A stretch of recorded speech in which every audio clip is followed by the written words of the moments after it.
कहते हैं कोशिश करने वालों की कभी हार नहीं होती। अगर वो कोशिश, वो मेहनत बहुत ही दिल से की जाए, बहुत ईमानदारी से की जाए, तो कामयाबी आपके कदम चूमती है और दुनिया आपकी कहानी जानना चाहती है। तो आज हम भी आ पहुंचे हैं ऐसी ही एक मेहनती लड़की की कहानी जानने, हरियाणा के नारनौल तहसील के बछौद गांव में। और हमारे साथ है तनिष्का, जो कि 2 साल पहले कोटा गई थी अपना डॉक्टर बनने का सपना लेके। वहां पर उन्होंने प्रिपरेशन की और नीट 2022 में उन्होंने एक बहुत अच्छा रैंक हासिल किया है। तो उन्हीं से जान लेते हैं, उन्हीं की कहानी, उन्हीं की जुबानी। सबसे पहले तनिष्का, कॉन्ग्रेचुलेशंस। Thank you. और अभी इतना अच्छा रैंक आने के बाद में क्या चल रहा है, क्या स्टेट ऑफ माइंड है, कैसा फील कर रही हैं? काफ़ी अच्छा लग रहा है। जिस चीज़ के लिए मैं पूरे 2 साल से प्रिपेयर कर रही थी और काफ़ी पहले से मतलब मैंने पढ़ाई को इतना सीरियसली लिया हुआ था, उसका रिजल्ट आएगा तो फिर ये तो वैसी बात है कि अच्छा ही लगेगा। तो काफ़ी अच्छा लग रहा है। मतलब काफ़ी लोग मुझे विश कर रहे हैं, तो फिर मतलब काफ़ी सब लोग मेरे आसपास जो हैं, सब टीचर्स, मेरे पेरेंट्स सब बहुत खुश हैं। तो फिर मुझे काफ़ी अच्छा लग रहा है जी। और आपके पेरेंट्स का क्या फर्स्ट रिएक्शन है? जिस तरह से 2 साल वो भी आपके साथ में रहे, जब आपके अप्स एंड डाउन्स में, आपके टीचर और सभी के साथ में भी, तो उनका क्या रिएक्शन है? और उनको भी देखकर, उनकी खुशी को देखकर क्या कहना मैम, चाहेंगे? मम्मी पापा काफ़ी खुश हैं। मतलब एज अ चाइल्ड, आप अगर आपके पेरेंट्स आपकी वजह से मतलब उनको इतना इम्पोर्टेंस मिलता है, उनको इतनी खुशी होती है, तो फिर आपको भी अच्छा ही लगेगा। जो लोग अपना सब कुछ छोड़ के देते हैं आप लोगों के लिए, मतलब कि आप आगे बढ़ो और अच्छा करो, तो फिर उनको अच्छा लग रहा है, तो फिर मुझे भी काफ़ी अच्छा लग रहा है। अच्छा तनिष्का, ये बताइए कि आप हमेशा से ही डॉक्टर बनना चाहती थी, बचपन से? हाँ मैम, डॉक्टर एक ऐसा नोबल प्रोफेशन है, मतलब उसमें आपको सेटिस्फेक्शन मिलता है। अगर आप एज अ डॉक्टर किसी की लाइफ सेव कर पाते हैं, तो फिर उसके जो गार्जियंस होंगे, उसके जो नियर एंड डियर होंगे, जब वो लोग आपको थैंक यू बोलेंगे, तो जो सेटिस्फेक्शन मिलेगी वो किसी और प्रोफेशन में नहीं मिलेगी। ओके। और अगर एलन की बात करें, जैसे आपने बताया अभी 2 साल से आप वहाँ पे तैयारी कर रही थी, तो सबसे पहले कब डिसाइड किया कि एलन जाना, और कैसे डिसाइड किया? किसी ने गाइडेंस दिया, कैसे? हम एलन के रिजल्ट्स हम हर साल देखते हैं। टॉप 10 में मतलब इतने सारे रैंक्स होते हैं, 1 2 3 मोस्टली एलन की होती हैं। तो फिर हर तरफ एलन ही एलन है, मतलब आप एडवर्टीजमेंट सब देखोगे तो आपको एलन ही एलन। तो मैंने 10th में डिसाइड किया कि मुझे कोटा जाके अपना नीट की पूरी तैयारी वहीं से करनी है। ओके। और आपका एक्सपीरियंस कैसा रहा कोटा शहर में 2 साल? वहाँ पे पढ़ाई का जो माहौल है, उसके बारे में क्या कहना हम चाहेंगे? कोटा में काफ़ी कॉम्पिटिटिव, मतलब इतना ज़्यादा आसपास सब बच्चे पढ़ते हैं, तुम भी वहाँ पे उनको देख के और ज़्यादा मेहनत करते हो, तो काफ़ी अच्छा लगता है। मतलब कोटा में मुझे तो काफ़ी टीचर्स का भी इतना सपोर्ट था। मतलब मुझे पर्सनल लेवल पे अगर मुझे कोई भी दिक्कत होती थी, अगर मैं डिमोटिवेटेड फील करती थी, तो मैं मतलब टीचर्स ने बोला कि अगर तुझे ऐसा लगता है तो तू पेरेंट्स से पहले हमें बता। तो फिर मैं टीचर से काफ़ी क्लोज थी और उन लोगों ने मेरी बहुत हेल्प की मेंटली भी, और मतलब कि मैं पीस में रहूं और शांति से अपना जो मेरा गोल है उसके लिए मैं वर्क करूं। और वैसे भी मतलब पढ़ाई भी इतना अच्छा कि मुझे घर पे आके बस एक बार रिवाइज करना पड़ता था। क्लास का जो था वो मुझे वहीं याद हो जाता था। और नीट 2022 में जैसा आपने अपना रैंक सिक्योर किया है, इतने अच्छे मार्क्स आए हैं आपके, तो हमेशा से ही भरोसा था कि क्रैक कर लेंगी? इतना अच्छा पूरा भरोसा, उम्मीद थी खुद पर, जिस तरह से मेहनत की थी? मैम, लग रहा था, मतलब मैंने अपना 100% दिया था। उसके बाद जो होगा वो मैं एक्सेप्ट कर लूँगी। मतलब हमें करना भी यही चाहिए। हम लोग अगर ज़्यादा एक्सपेक्ट करेंगे, शुरू से हम ऐसा सोचेंगे कि हाँ मुझे तो फर्स्ट आना है, फर्स्ट आना है, तो फिर अगर गलती से कुछ हो गया, मतलब बाय मिस्टेक तुम अपना पूरा कर रहे हो, उसके बाद भी कुछ हो गया, तो तुम वो फेलियर बर्दाश्त नहीं कर पाओगे और अचानक से ऐसा इंसान टूट जाएगा। तो फिर मतलब मुझे ये था, बस मुझे एम्स जाके अपना आगे MBBS पूरी करनी है, उसके बाद मुझे अच्छे कॉलेज से PG करनी है। ऐसा फर्स्ट रैंक का तो नहीं सोचा था, और ऐसा मतलब टॉप 10 भी नहीं। मैंने अपना 100% दिया था। उसके बाद जो आया वो लक फैक्टर भी काम आएगा उसमें, और जो मैंने मेहनत करी थी वो भी, और जो सब मेरे आसपास टीचर्स वगैरह सब ने जो प्रेयर्स करी थी वो सब भी, उसका भी रोल है। ओके। आप ये टॉप रैंक अचीव कर पाई। तनिष्का, एक और चीज़ है, स्ट्रैटेजी की अगर बात करें, कोई भी रिजल्ट हासिल करना हो तो उसके लिए एक स्ट्रैटेजी का होना प्रॉपर बहुत ज़रूरी है। तो आपकी प्रिपरेशन के लिए क्या स्ट्रैटेजी थी? मैम, प्रिपरेशन में मेरा ऐसा था कि जो फर्स्ट ऑफ ऑल जो एग्जाम में आएगा, मतलब जो मेन एनसीईआरटी और एलन के मॉड्यूल, वो सब मैं पहले कर लूँ। उसके बाद अगर जब वो मेरे परफेक्शन वाले लेवल मुझे लगता था हाँ ये मेरा पूरा हो गया, तो अगर मेरा मन करता था तो मैं कुछ एक्स्ट्रा पढ़ लेती थी, जिसकी मेरे हिसाब से अगर आप प्रिपरेशन कर रहे हो तो उसमें उसकी नीड नहीं है। बस वो ऐसा था कि जब मैं उसी वही सब पढ़ के बोर हो जाती थी तो फिर मैं कुछ और, जैसे मैंने मतलब कुछ में जेई की बुक्स भी लगाई थी, बट उनका कोई यूज़ नहीं है। अगर आपके पास टाइम नहीं है तो फिर आप सिर्फ नीट के मटेरियल और स्पेसिफिकली एनसीईआरटी पे स्टिक रहोगे तो आपकी रैंक तब भी अच्छी आएगी। और अगर सक्सेस की बात करें तो बहुत लोगों का कंट्रीब्यूशन होता है, बहुत लोगों का भरोसा, साथ, मेहनत।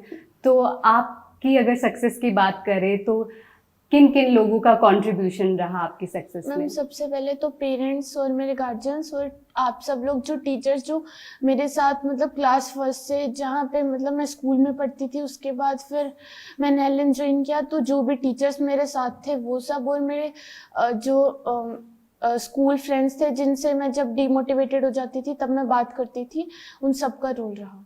ओके और एक एलन की अगर बात करें तो एलन समय समय पर, जैसे आप 2 साल से वहाँ पर पढ़ रही थी, क्लासरूम स्टूडेंट थी, तो समय समय पर आपके टेस्ट पेपर्स होते हैं आपकी परफॉर्मेंस को देखने के लिए, उसमें बेटर परफॉर्म करने के लिए।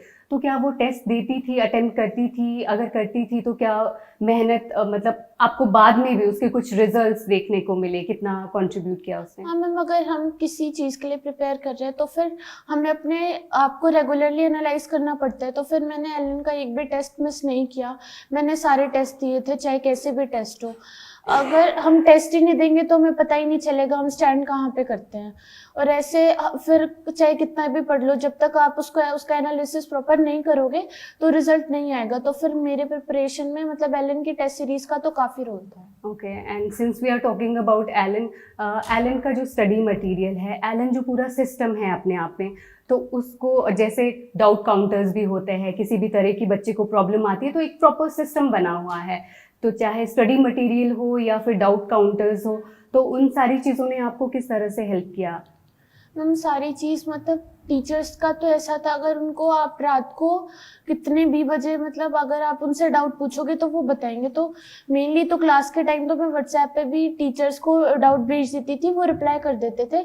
बाकी कुछ ऐसा सर बोलते थे कि बेटा इसमें समझाने का है तो फिर सर क्लास के बाद रुकते थे, मैं उस टाइम पूछ लेती थी। और लास्ट में आके तो मैं टीचर्स को कॉल कर लेती थी, उनसे टाइम ले लेती थी, फिर जाके वहाँ पे उनसे पूछ आती थी डाउट। ओके, और डाउट्स के अलावा जैसे जब प्रिपरेशन कर रहे हैं आप, तो बहुत इम्पॉर्टेंट होता है एक टाइम डेडिकेट करना सब्जेक्ट वाइज। तो उसको कैसे डिसाइड करती थी या डिवाइड करती थी कि हर सब्जेक्ट्स को आप पूरे अच्छे से उनकी तैयारी भी हो जाए, तो उसके लिए किस तरह से? मैम सबसे पहले तो जो क्लास में पढ़ाया जाता था मैं वो सब रिवाइज करती थी, नोट्स जो क्लास में लिखवाए या फिर मॉड्यूल जो उसमें जितना पार्ट है उस चीज़ का वो करती थी। उसके बाद ऐसा स्पेसिफिक नहीं था कि मतलब फिजिक्स को मैं इतना ही टाइम दूंगी, मेरा ऐसा था कि अगर मुझे ये वाला टॉपिक आज कंप्लीट करना है तो मैं सबसे पहले वो करूँगी।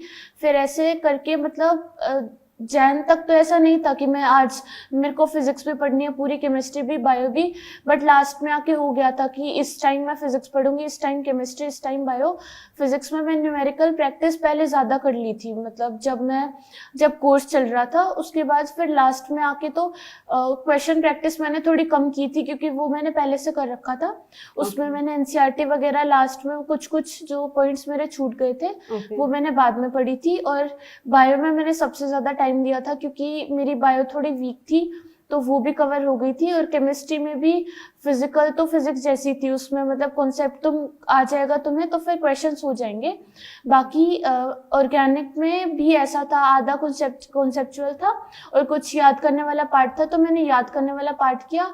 और इनऑर्गेनिक में मैंने एनसीईआरटी काफ़ी बार पढ़ी थी तो उससे हो गया था। ओके, तो मतलब टेस्ट पेपर की जैसे हम बात कर रहे थे उसमें एनसीईआरटी को अगर बात करें तो काफ़ी फोकस रहता है क्या? मैम टेस्ट जो हमारे रेगुलर वाले टेस्ट पेपर होते थे उसमें एनसीईआरटी भी आती थी और एनसीईआरटी से एक्स्ट्रा भी आता था। ताकि जो एक्स्ट्रा वाला पार्ट अगर नीट में पूछ लेगा तो फिर वो हम मतलब जो अगर हमने टेस्ट दिए तो हम कर लेंगे। फिर लास्ट में आके NATS वगैरह एनसीईआरटी बेस्ड टेस्ट सीरीज काफ़ी हुई थी तो उसमें सिर्फ एनसीईआरटी वाला पार्ट था। तो फिजिक्स वाली एनसीईआरटी मेरी थोड़ी वीक थी तो वो भी हो गई थी उससे, और इनऑर्गेनिक वाला पार्ट भी हो गया था। और बायो में तो मेनली एनसीईआरटी मैंने शुरू से अच्छे से कर ली। और जैसे 2 साल आप घर से दूर रही, होम सिकनेस भी होती होगी, और कोटा का जिस तरह से तालमेल घर से बिठाना, माँ बाप से लगातार बात करती होंगी, आपने थोड़ी देर पहले भी बताया सिस्टर से भी बात होती रहती थी, तो होम सिकनेस को कैसे ओवरकम किया, और at the same time Kota का जो पूरा माहौल है जहाँ आप 2 साल रही तैयारी करने के लिए, उसने कैसे आपको मदद की? मैम अगर घर से दूर रहते तो मम्मी पापा की तो याद आती है, तो फिर मेरे साथ भी कई बार ऐसा होता था, बिल्कुल। मतलब मुझे अजीब अजीब लगता था, तो फिर मैं पेरेंट्स से बात कर लेती जी। थी, या फिर मेरी बहन से, मतलब उससे मैं ज़्यादा अटैच्ड हूँ तो उससे ज़्यादा बात करती थी। और अगर ऐसा कुछ होता था तो मेरे स्कूल फ्रेंड्स जो यहाँ पे थे उन लोगों से भी मैं बात करती थी। और अगर मुझे ज़्यादा कुछ ऐसा, मतलब मेरे टेस्ट में अगर कभी कभी कम मार्क्स आ गए तो फिर भी मेरे साथ ऐसा होता था, मुझे लगता था नहीं होगा नहीं होगा, तो मैं टीचर से बात करती थी और पेरेंट्स वो मुझे बोलते थे तू अपना 100% दे, रिजल्ट अपने आप आएगा। बिल्कुल 100% आपने शुरू में भी जैसा बोला आप उसमें बिलीव करते हैं, आपके पेरेंट्स ने भी वही बोला। जब पढ़ाई कर रही थी साथ में कुछ और भी एक्टिविटीज़ थी, इंटरेस्ट, हॉबीज़ जिसको आप कंटिन्यू कर रही थी? जब मैं बोर हो जाती थी तब तो क्या तो मैं गाने सुन लेती थी, ओके। या फिर मैं अपने दोस्तों से बात कर लेती थी, या फिर मेरे स्कूल के टीचर्स उनसे भी काफ़ी अटैच थी, तो वो लोग भी मतलब टाइम टू टाइम मोटिवेट करते रहते थे। और एलन के सब मैनेजमेंट और टीचर्स बाकी सब, वो सब उन्होंने अपना मतलब 100% उन्होंने भी दिया, जी तभी मतलब इतनी अच्छी रैंक आई, वरना शायद नहीं आ पाती। जी।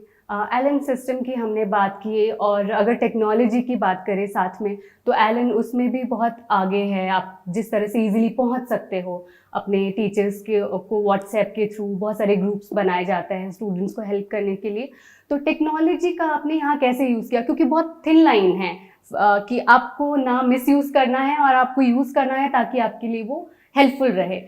तो मैम उसमें 11th तो पूरा लॉकडाउन में चला गया था, मतलब दिसंबर हमारी क्लासेस फेब में जाके शुरू हुई थी, जी। उसके बाद फिर 2 या फिर 3 महीने वहाँ पे ऑफलाइन चला था, उसके बाद वापस से लॉकडाउन लग गया था। तो इस टाइम तो टेक्नोलॉजी का बहुत ज़्यादा यूज़ था। क्लास हमें मतलब जितनी अच्छी लॉकडाउन में प्रोवाइड कर सकते थे एलन ने किया। उसके बाद 11th में तो मुझे थोड़ा दिक्कत आई थी, मतलब मैं टीचर्स को नहीं मतलब मिली थी वहाँ पे। फिर मैं 2 महीने गई, मुझे खुद को चेंज फील हुआ, मेरा इतना अच्छा अचानक से इम्प्रूव हो गया। उसके बाद 12th का लॉकडाउन मेरा काफ़ी अच्छा गया। जो कुछ चैप्टर्स मेरे वीक रह गए थे तो मैंने टीचर से बात करके, क्योंकि उस टाइम पर्सनल लेवल पे मुझे जानने लग गए थे, जी तो फिर 12th में मेरा लॉकडाउन काफ़ी अच्छा गया। मेरा जो भी कुछ भी रहा था वो मैंने सब कुछ पूरा कर लिया। जी। जो आप अभी अचीव कर पाई, 2 साल आपने लगातार मेहनत की, टीचर्स ने, पेरेंट्स आपके साथ में जुड़े रहे, आपको मोटिवेट करते रहे, तो इस सक्सेस में आप कितना कंट्रीब्यूशन मानेंगी? जैसे स्टडी मटेरियल जो एलन द्वारा प्रोवाइड किया जाता है, जो आपने पढ़ा, आपको लगता है कि कोई और भी स्टडी मटेरियल पढ़ने की ज़रूरत है? मैम नीट में स्पेसिफिकली एनसीईआरटी पे ज़्यादा फोकस होता है। जो एलन में जो स्टडी मटेरियल है उसमें एनसीईआरटी तो सारे कवर करते हैं, उसके बाद जो थोड़े बहुत एडिशनल पॉइंट्स कवर करते हैं वो ऐसे, अगर एनसीईआरटी से बाहर जाएगा तो कितना जाएगा। तो अगर हम वो कर लेते हैं तो मेरे अकॉर्डिंग तो किसी और कुछ भी पढ़ने की ज़रूरत नहीं है। मैं थोड़ा बहुत करती थी वो, इसलिए जब मैं वो सब पढ़ पढ़ के बोर हो जाती थी तब मैं थोड़ा बहुत कर लेती थी। बाकी नीट में कोई स्पेसिफिकली किसी और चीज़ की ज़रूरत नहीं है, अगर आपने वो वाला स्टडी मटेरियल पूरा कर लिया तो।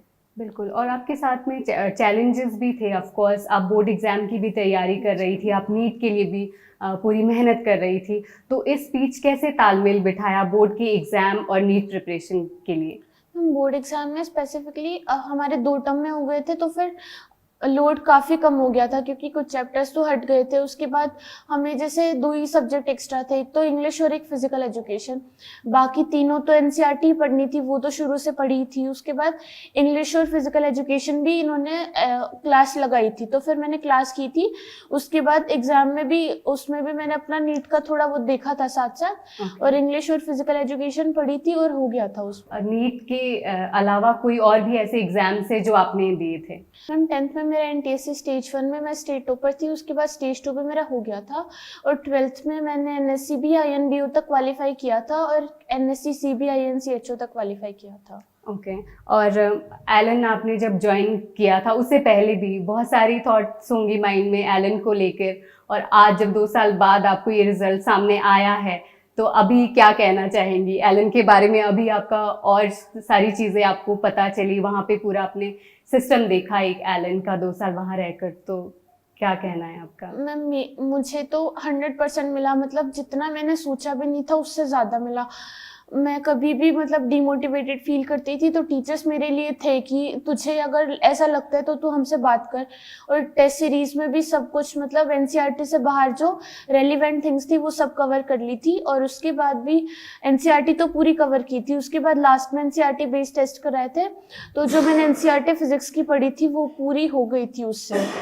और एलन ने मतलब अपना 100% दिया और मैं बहुत ग्रेटफुल हूँ कि मतलब उन्होंने इतना किया तो फिर आज मेरी इतनी अच्छी रैंक आई है। बिल्कुल। और अब तो एम्स में आपका एडमिशन होने वाला है, तो वो क्या फीलिंग है? क्योंकि आप बोल रही है कि पहले से आप ये सोचती थी, तो अब वो सपना पूरा होने जा रहा है, उसको लेके कितनी एक्साइटेड है और क्या क्या उम्मीदें हैं आगे?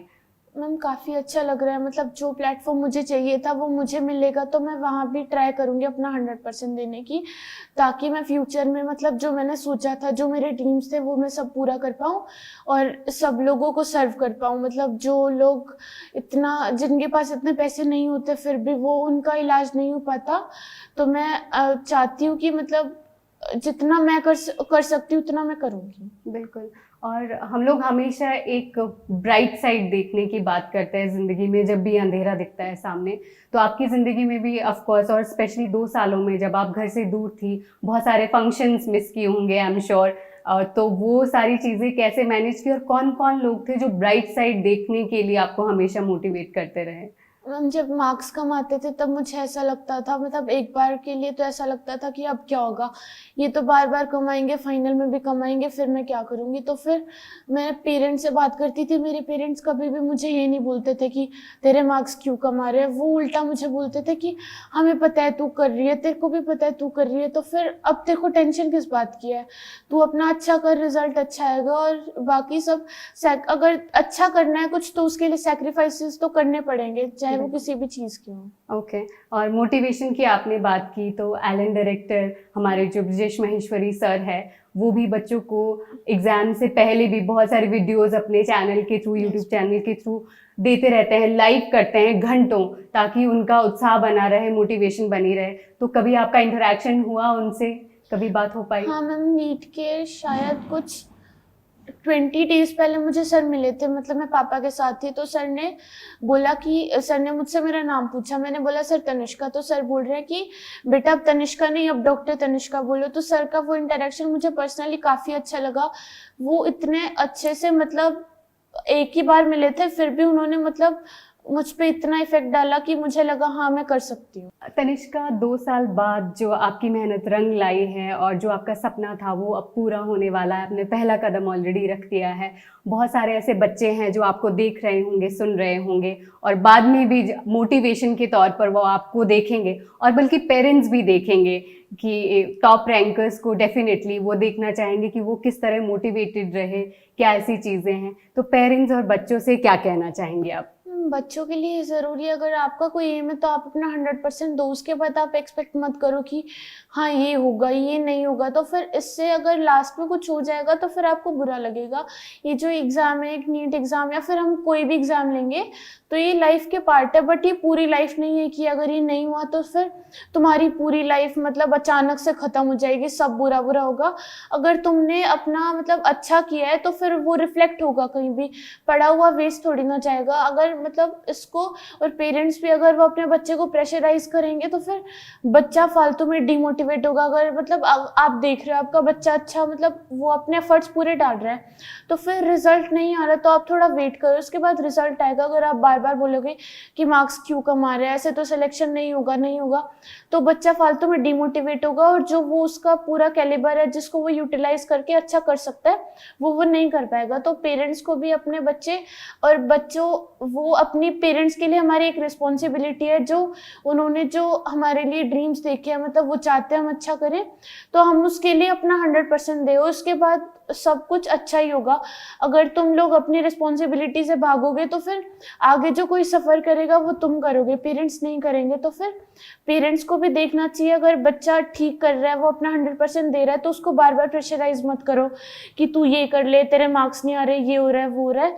अगर हम पेरेंट्स और बच्चे मतलब अंडरस्टैंडिंग होगी बीच में, कि बात होगी, वो अपनी प्रॉब्लम्स आपको बताएगा कि मुझे यहाँ दिक्कत है, यहाँ दिक्कत है, तो आप उसको बोलोगे कि इनको सोल्व कर, तो फिर डेफिनेटली रिजल्ट अच्छा आएगा। बट ऐसे अगर प्रेशराइज करोगे तो फिर कुछ नहीं होगा, फालतू में बच्चा डिमोटिवेट ही होगा। Okay, thank you so much Tanishka, हमसे बात करने के लिए, इतना ऑनेस्टली सारे रिप्लाई देने के लिए और इतना खुलकर बात करने के लिए। Congratulations once again. Thank you ma'am. Thank you.